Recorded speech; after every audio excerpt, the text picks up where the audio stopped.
Que a graça de nosso Senhor Jesus Cristo, o amor de Deus Pai e a comunhão do Espírito Santo seja com cada um dos nossos queridos e amados irmãos e irmãs aqui presentes, bem como também com vocês que estão aí também nos prestigiando com a sua participação, sua audiência, meditando também agora na palavra de Deus, vocês que estão em casa e vão certamente ser abençoados com essa palavra. Lucas capítulo 10, versículo 9, é o versículo que norteia a nossa reflexão de hoje. Curai os enfermos que nela houver e anunciai-lhes, a vós outros está próximo o reino de Deus. Que Deus abençoe ricamente o meditar dessa palavra em nosso coração. Amém. Querida igreja, amado povo de Deus, você sabe muito bem que os pastores, eles têm uma tarefa muito sublime.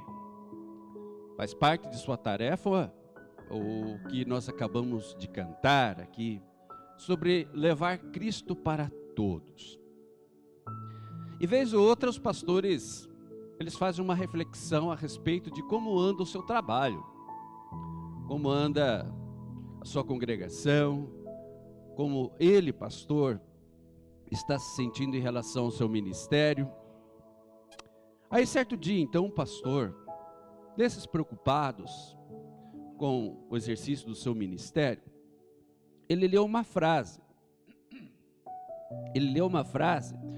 E essa frase mexeu muito com ele, mas muito mesmo.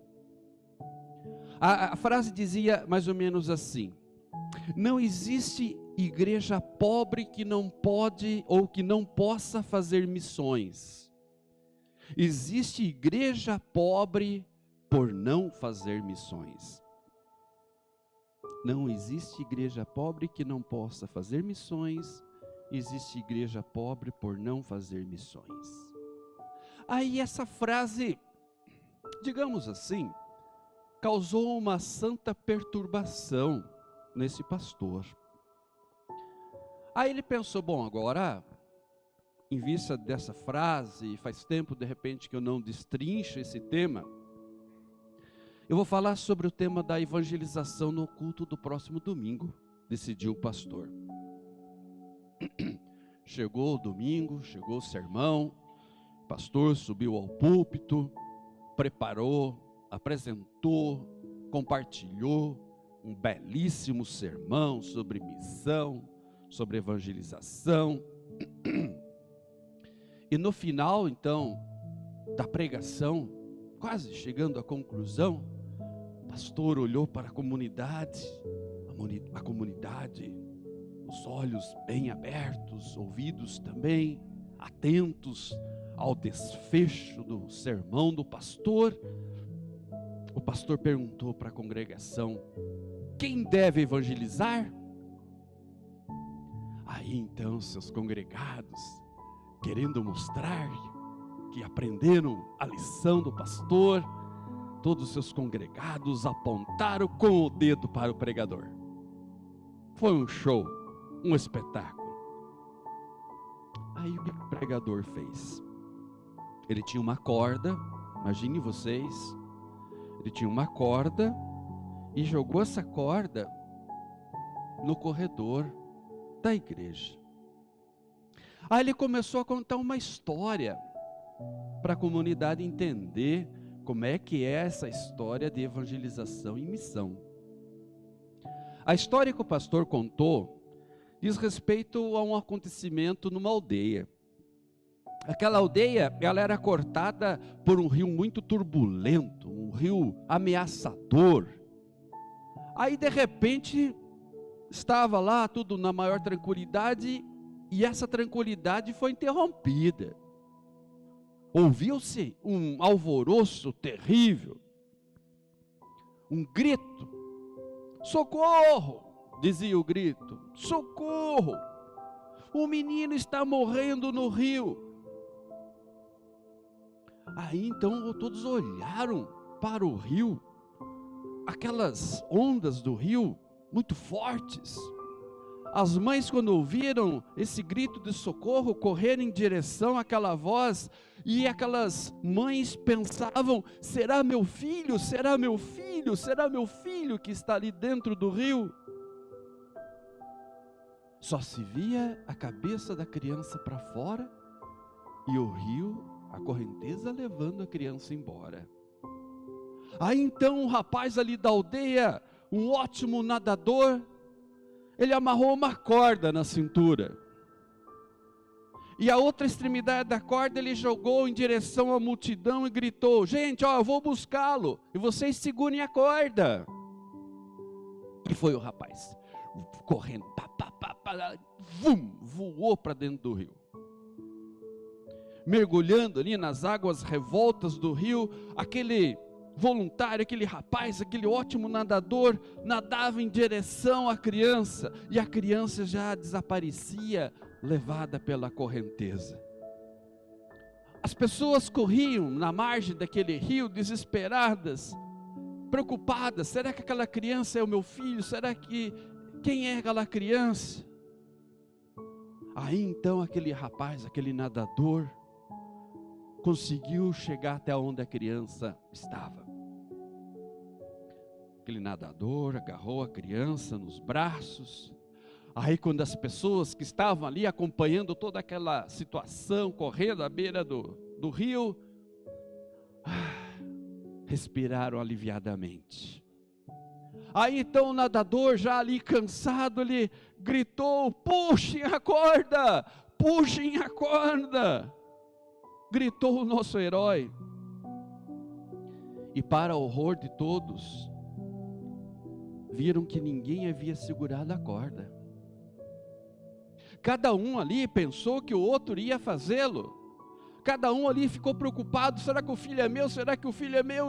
E correram à beira da margem do rio. E ninguém segurou a outra ponta da corda. E 2 vidas pereceram: o nadador e a criança. Pereceram nas águas turbulentas daquele rio. Aí então o pastor, contando essa história lá do púlpito, depois que, quando ele perguntou para a congregação quem é que deve evangelizar, e todos apontaram o dedo para ele, aí o pastor disse, depois que contou essa história: assim é o trabalho missionário, disse o pastor. Alguém precisa levar a corda, alguém precisa levar a salvação, alguém precisa nadar contra as correntezas de um rio perigosíssimo. O missionário pode se jogar nesse rio turbulento e se expor a perigos e dificuldades, mas se não houver quem segure a corda, o resgate dos perdidos será muito difícil. Amada igreja, não importa se nós estamos dentro do rio, não importa se nós estamos agora ocupando a função de segurar a corda, importa que façamos bem aquilo que fomos e somos chamados a fazer. Nós temos uma missão a cumprir. Nós cantamos há pouco sobre ela. A missão está aqui, registrada no Evangelho de hoje. A missão dos 70, diz o nosso texto, era levar a mensagem de que o reino de Deus está próximo de vós. E o que é o reino de Deus? O reino de Deus, antes de qualquer coisa, antes de tudo, o reino de Deus é uma pessoa. Quando você fala em reino de Deus, você está falando do próprio Cristo e de sua mensagem transformadora.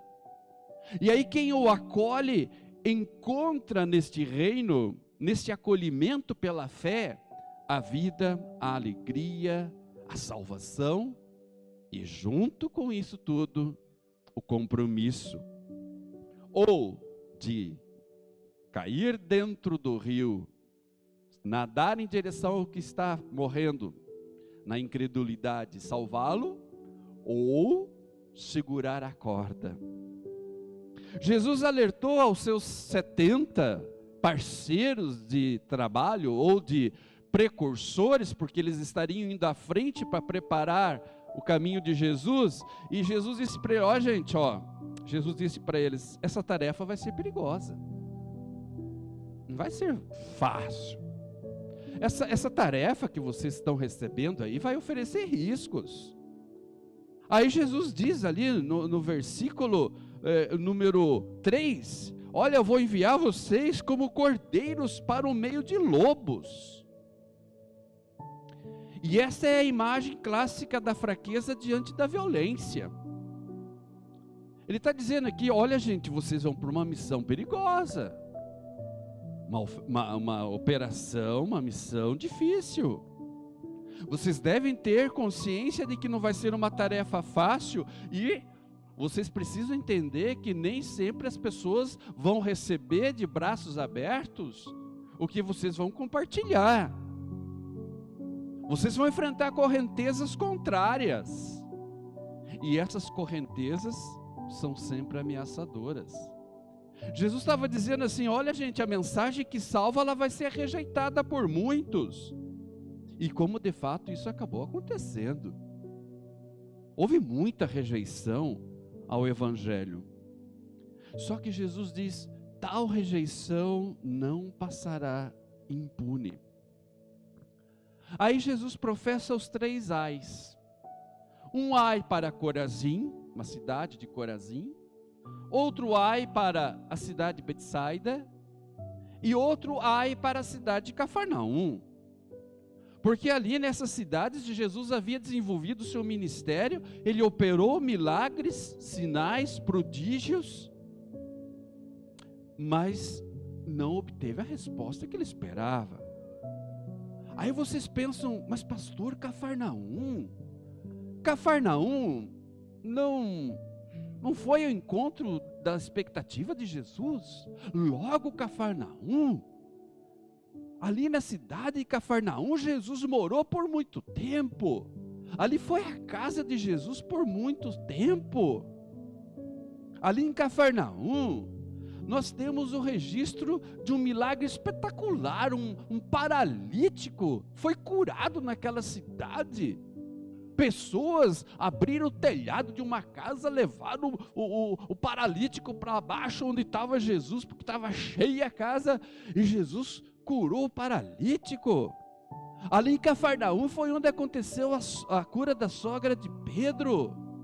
Ali em Cafarnaum aconteceu o exorcismo num pôr do sol, a libertação de um homem que estava possuído por demônio, e de outras pessoas também perturbadas por espíritos malignos. Cafarnaum não correspondeu? Não. E por isso viu um ai, um anúncio de juízo. Aí vocês falam, mas pastor, Betsaida também não. Betsaida, ali Jesus curou um cego, conforme nós lemos em Marcos 8, 22 a 26. Foi ali pertinho de Betsaida que Jesus fez um milagre da multiplicação de pães, que alimentou 5.000 pessoas, 5.000 homens, sem contar mulheres e crianças. Betsaida também não correspondeu à expectativa de Jesus, e ouviu de Jesus um pronunciamento de juízo. Ai de ti Betsaida, ai de ti Corazim, ai de ti Cafarnaum. É interessante, meus irmãos, que a despeito ali da poderosa evidência dos milagres entre eles e da ministração dos seus ensinos poderosos, os quais até hoje mudam a vida de bilhões e bilhões de pessoas, estas 3 cidades não apresentaram o arrependimento esperado pelo Filho de Deus. Jesus estava decepcionado com elas. E a decepção dele foi tão grande, que ele declara que se lá nas cidades de Tiro e Sidom, que eram 2 cidades gentílicas, tivesse feito o mesmo, quer dizer, se os milagres, se as pregações de Jesus tivessem acontecido tal como aconteceram lá em Corazim, Betsaida e Cafarnaum, os efeitos teriam sido maiores. Quanta rejeição, quanta rejeição. A questão é, diante de tamanha rejeição, Jesus recuou? Não. Ele seguiu em frente. Ele seguiu em frente pregando e mostrando para nós que também nós devemos seguir em frente, não recuando na missão e principalmente estando atentos em desenvolver uma vida de fé e evitar uma vida de incredulidade, porque a incredulidade é a marca que aponta para a rejeição no coração das pessoas, a mensagem que estava sendo anunciada. As pessoas estavam rejeitando esta mensagem. Rejeitando a mensagem, rejeitavam o próprio Cristo. E rejeitando o próprio Cristo, rejeitavam o Pai que o enviou. A questão é, será que o problema da indiferença, será que o problema da rejeição era algo específico das pessoas daquela época? Ou essa mesma rejeição, essa mesma indiferença se manifestam nos dias de hoje? O que vocês acham? Olhem em volta de vocês. Olhem no contexto em que vocês estão. Todas as pessoas confiam em Jesus como Salvador? Todas as pessoas foram tocadas pelo Espírito Santo e, como tais, abriram o seu coração para receber Jesus na sua vida? Agora olhe para vocês, olhe para mim, olho eu para mim, olharei para dentro do meu coração e me perguntarei: e em mim, esta mensagem em alguns momentos da minha vida, a mensagem de Deus também não encontra rejeição e indiferença? Às vezes, nós somos tomados por pensamentos negativos. Às vezes também nós pensamos assim: puxa, mas se eu começar a falar de Jesus para as pessoas, se eu começar a falar da salvação que o meu Salvador conseguiu por mim e para mim na cruz, puxa vida, mas o que as pessoas vão pensar? O que as pessoas vão dizer?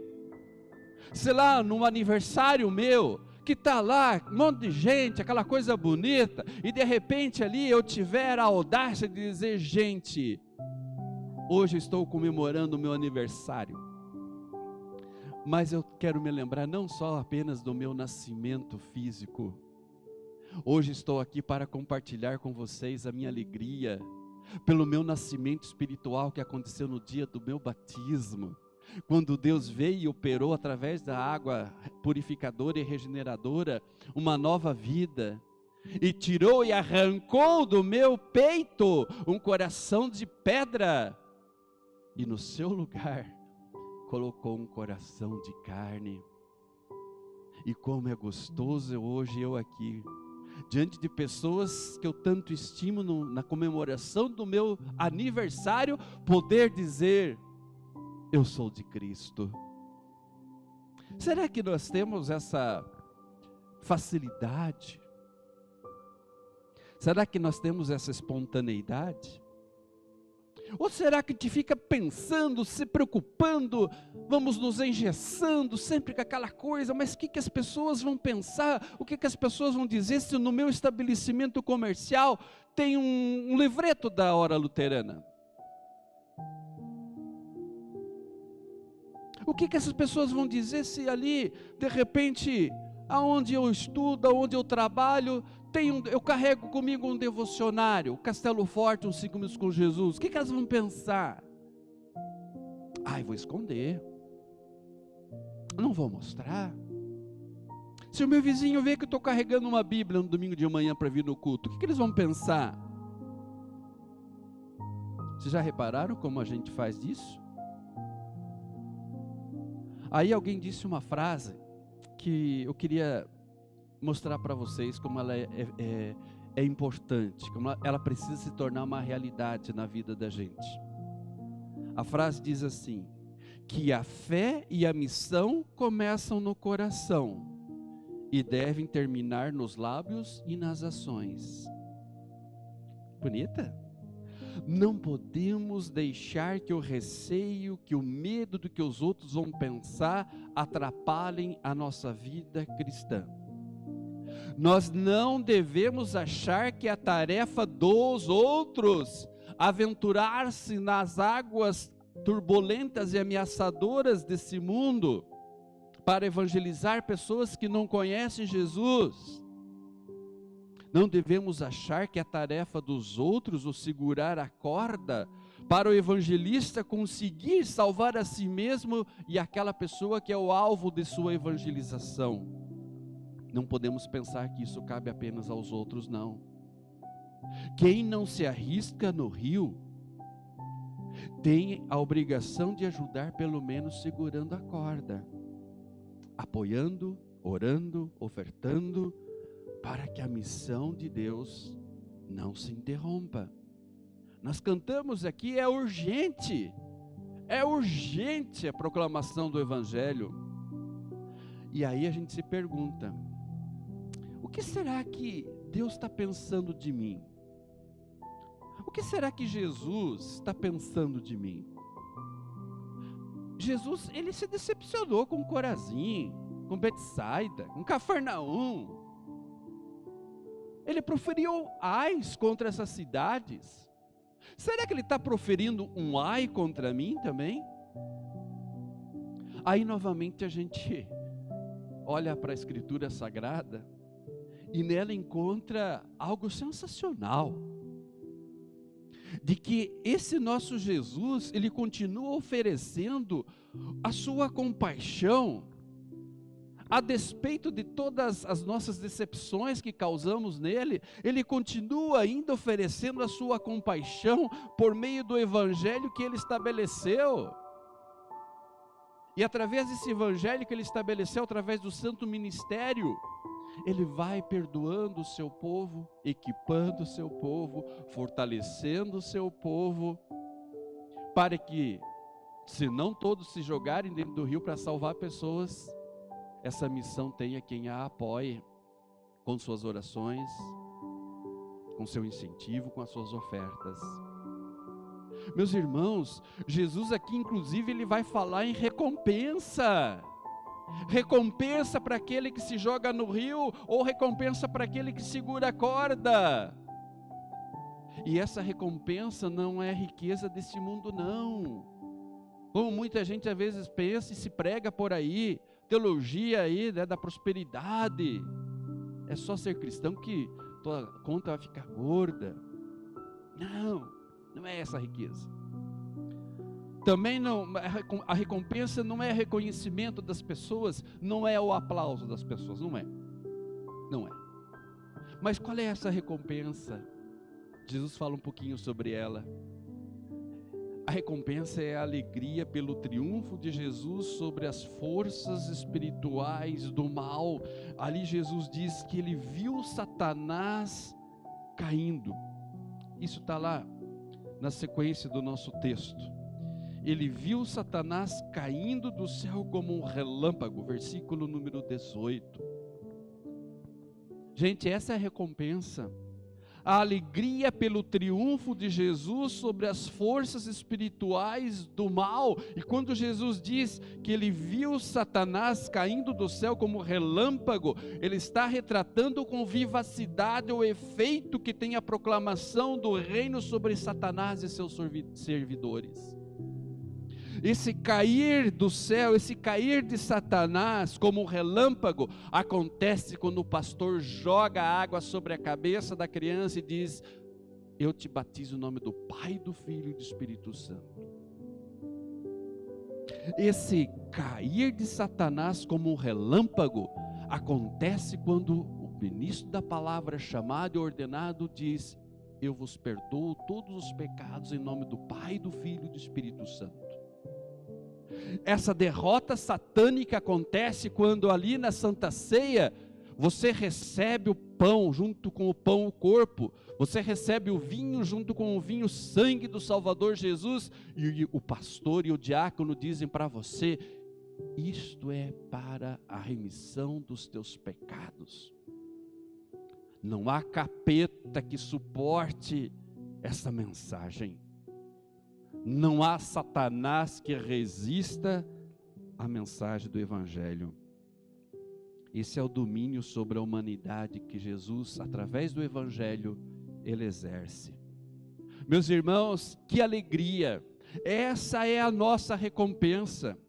Alegria porque Jesus promete a seu povo proteção do mal enquanto estiverem envolvidos em batalha espiritual, e nós estamos sim envolvidos em batalha espiritual e contra inimigos poderosos. Só que é uma vitória, é uma batalha cuja vitória está garantida. E a vitória sobre tais forças não é pessoal, não é minha, como eu, Gilson, venci as forças do mal, não. Essa vitória vem do poder de Deus, vem do poder do Evangelho. Aí Jesus está dizendo, olha, que bom que vocês estão contentes, quando vocês voltam, vocês prestando aqui esse relatório do que foi o estágio de vocês. É que nem quando o estagiário no seminário, ele vai lá, volta do seu estágio, volta para o último ano e conversa também ali com os professores e diretores do seminário, explicando como é que foi, e eles dizem, nossa, eu preguei tanto, eu fiz tantas conversões, eu dei tanta instrução de confirmandos, fiz tantos cultos, legal, parabéns. Mas Jesus está dizendo, olha gente, tudo isso é muito bonito, ver como Deus protegeu você, ver como o Evangelho realmente pregado ali, mostrou todo o seu poder contra os demônios, legal. Mas o diretor de um seminário sábio, ele vai repetir aqui as palavras ditas por Jesus. Não se alegre porque os demônios se submetem aquilo que vocês pregam. É legal, é bom, é bonito, é necessário, mas não se alegre por causa disso. Se alegre porque o nome de vocês está escrito no céu. Está lá, versículo 20. Se alegre porque o vosso nome está arrolado nos céus. Meus irmãos, ter o nome escrito no céu é ser reconhecido como um cidadão do reino de Deus. E aqui está o maior motivo de alegria. Maior do que você ser um bom pregador, maior do que você ser um pregador que realmente quando abre a boca, capetaiada não resiste, sai tudo correndo. Quando você faz a tua oração, pessoas são curadas. Isso pode acontecer não porque você é poderoso, mas pelo poder de Deus. Não se alegre por causa disso. Se alegre porque o teu nome está arrolado lá no céu. Isso quer dizer que você é um cidadão do reino de Deus. E isso é o motivo mais importante do que qualquer sinal, milagre, demonstração de poder que na verdade não é teu e sim de Deus. Por isso, meus irmãos, o tema aqui de hoje, colocado, temos uma missão. Temos uma missão. E de posse da recompensa que Jesus prometeu, de que realmente não é uma riqueza material, não é uma alegria desse mundo passageira, que esse trabalho realmente ele traz uma satisfação muito grande, mas a alegria maior é o fato do nosso nome estar arrolado lá no céu. De posse dessa certeza, vamos seguir em frente, sempre confiando, jamais recuando, porque ter consciência de que nós estamos em missão é uma bênção e serve como uma bússola para guiar os nossos passos, serve como um critério para adotarmos as nossas decisões, orientar as nossas decisões. Serve como digamos assim, um sentido para a vida. Saber que nós estamos em missão, isso dá sentido para o que nós fazemos. Isso dá sentido para o que estamos fazendo aqui hoje na casa do Senhor, ouvindo a sua palavra. Isso faz com que tudo que estamos fazendo passe a ter sentido. Tudo que a gente faz na igreja, recepcionista, pessoas voluntárias que ajudam em outros serviços, tudo que é feito, tudo, a razão de ser de tudo isso é o fato de que nós estamos em missão. Nós estamos aí, somos portadores de uma mensagem maravilhosa e transformadora. Uma missão que não é fácil, uma missão que vai envolver perigo e sacrifício, uma missão que vai requerer um estilo de vida simples e de total dependência de Deus, uma missão cujo cumprimento é urgente porque estamos em pleno tempo de colheita e também porque Jesus virá em breve. É Deus quem está fazendo esse chamado. Nós todos precisamos nos engajar nesta missão, orar por ela, orar para que Deus envie mais trabalhadores para a sua seara. Estamos em missão, meus irmãos. Vamos seguir em frente. Vamos trazer os nossos irmãos que estão afastados. Vamos trazer os amigos e parentes nossos que não conhecem o Salvador Jesus. Vamos trazer nossos colegas. Vamos dizer para eles: vem ver quem é esse Jesus que eu creio. Ele é fantástico, ele é maravilhoso. Ele faz uma diferença muito grande na tua e na minha vida. Que Deus abençoe em nossa missão, em nossa tarefa, em nome de Jesus. Amém. Todos em pé, por gentileza. E a paz de Deus, que excede todo o nosso humano entendimento, guarde os nossos corações e mentes em Cristo Jesus para a vida eterna. Amém.